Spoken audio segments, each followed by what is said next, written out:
Hey guys, Super Godzilla Final Wars here, and today we're going to be reviewing episode 5 of Godzilla's Singular Point.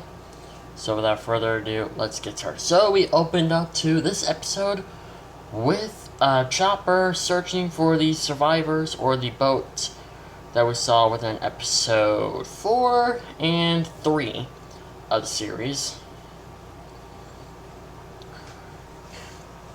Of course, they arrive to the survivors. However, before everything can go all fine as usual when help arrives, when it comes to a monster movie, or particularly a Godzilla movie, or series, there's always a monster, and Amanda shows up to ruin the moment. And hang on, I gotta take off subtitles. I don't know why I had subtitles. Subtitles. Wait a moment. Off. There we go. So, anyways, moving on. Sorry about that. Anyways, Amanda shows up and kills the 2 survivors. But it's not just one Amanda. No, it's an entire family of Amandas, and they are like on the move. And they too are creating their own red dust. After the intro, we cut back to Team Jet Jaguar, and they are hunting the other monster, aka Anguirus. They're hunting Anguirus. They're joined with a few other hunters, but eventually, well, actually, they end up seeing the tail of Anguirus.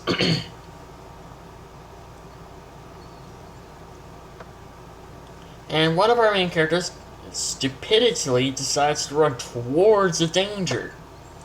I swear to God, these Godzilla movies and series, having one of our main characters to run towards the danger just to get a better look on what it looks like. And if there's one thing you don't want to do, split up from the group. You do not want to split up from the group when there's a giant monster on the prowl.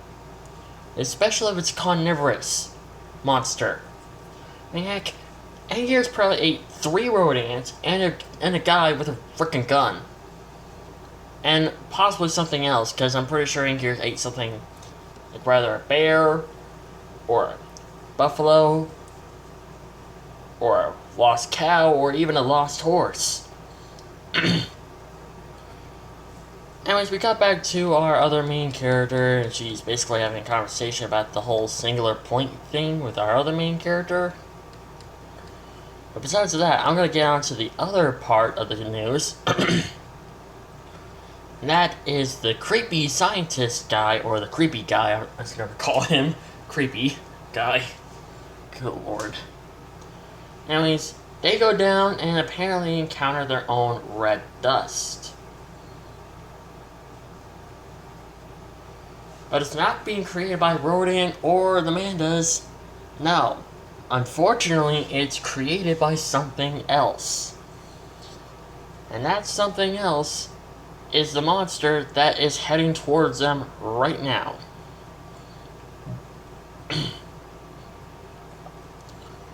And that particular monster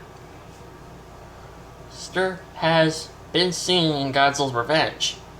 Yes, I know his name is Salunga, but I'm calling him Gabara, because it basically is Gabara. Anyways, Gabara has returned, and the red dust is actually coming off of him, let alone he's controlling it.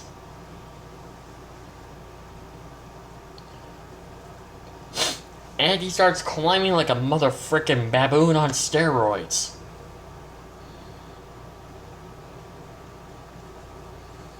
And he's trying to get his way out of that facility, so that way he could possibly destroy something. Many people thought that he was sensing Godzilla and he was going to fight Godzilla. You know, people thought that Gabara was the main villain of the story. And Godzilla woke up and head towards Japan to stop Gabara, but Team Jet Jaguar eventually ended up getting in his way. besides that, this door starts closing on them, and our human characters are trying to get out as fast as they can. But Gabra is a lot more slower than them, so therefore they have an advantage.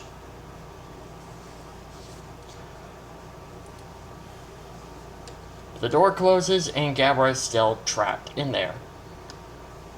So, for now, the human characters are safe.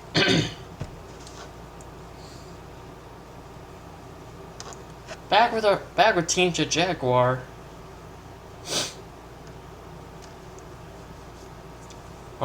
They're still tracking Anguirus. And one of our main characters actually ends up getting a very close encounter with Anguirus, and she's drinking from the water. And I'm pretty sure she's just doing that to wash down her recent meals. And I would say I am loving this Anguirus design. It just looks cool. I know I said it within my review of the Bandai figure, but seeing it in anime form is just beautiful.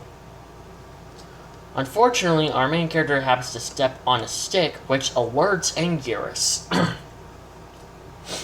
For a moment, I thought Anguirus was going to eat him, but instead she just stares at him, as if she knows that he's not a threat.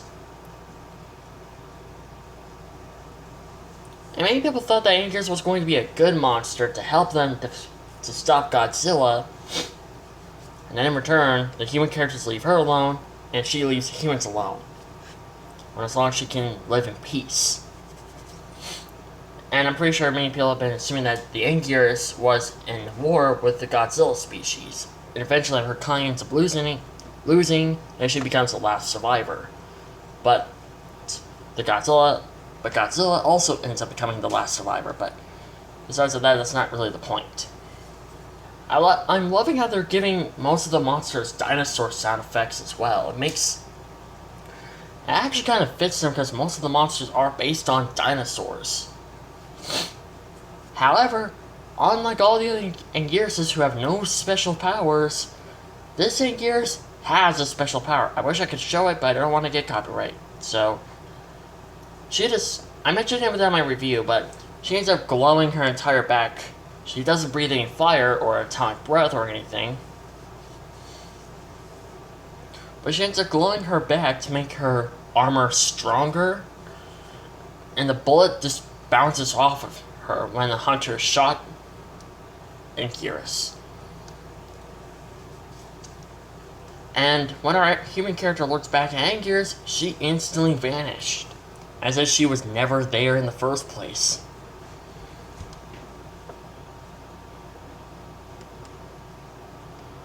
Back with, I'm going to call this one Team Padu. So Team Padu are having a conversation. I'm assuming it's Team Jaguar.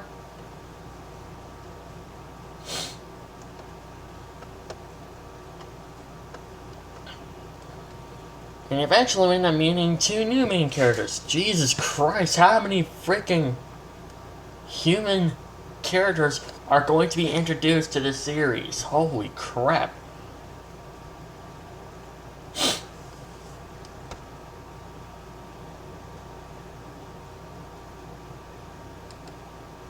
But that's not the only thing that's happening. No. As our human characters are tracking down Anguirus, the Rodans have returned. Yes, they are back. And this time, they're ready for round 2. Oh, yeah, they are back and they are just ready for round 2. Many people have been assuming that because they sensed the presence of Godzilla's coming, and that they were only playing dead. However, I can't say that the ones who got eaten by Anguirus were not so lucky. Anyways, everyone is joining to take down Anguirus, and even Team Jaguar is involved with this.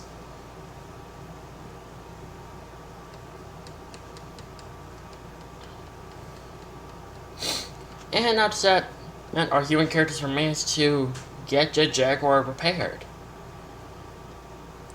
However, the hunters within the forest start retreating as Anguirus is right behind them. And she is like right on top of them. She's like chasing them down.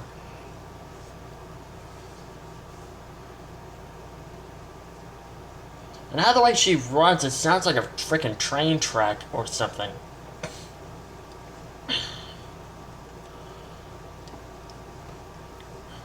And eventually, more human characters, not important to the story, but they end up going towards Anguirus to fire a harpoon at her, hoping to penetrate her armor, but eventually it doesn't really work because it just bounces right off of her, like it was nothing. I'm telling you, this Anguirus is a true monster. The best incarnation of Anguirus that I've ever seen in my entire life. I'm pretty sure I'm not the only one who agrees here.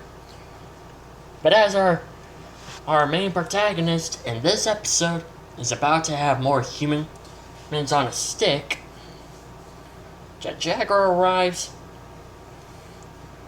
in time to face off against Anguirus. And as usual, the old man is in the robot. I'm not sure if he's gonna have a good time with this one because you're dealing with an armored kaiju. A monster that can literally whoop your butt. And plus, may I mention about the spiked tail?